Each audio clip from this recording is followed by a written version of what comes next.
Clean energy transition এবং electricity গভর্নেন্সের উপর একদিনের কর্মশালা হয়।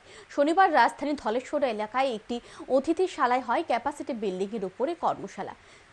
সিটিজেন কনজিউমার এবং সিভিক অ্যাকশন গ্রুপ চেন্নাই দ্বারা সংগঠিত গ্রাহকদের সাথে অংশীদারিত্বে প্রোটেকশন অ্যাসোসিয়েশন আগরতলার তরফে হয় এই কর্মশালা।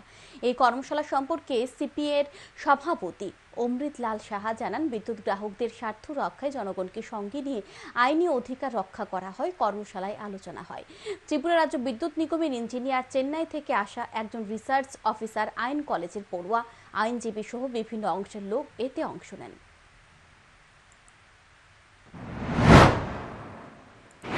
Clean energy transition and electricity governance এই বিষয়ের উপর ত্রিপুরাতে সেটা 9 মার্চ উদ্বোধন হয়, লঞ্চিং হয়, যেটা নাকি ত্রিপুরা ইলেকট্রিসিটি রেগুলেটরি কমিশনের চেয়ারম্যান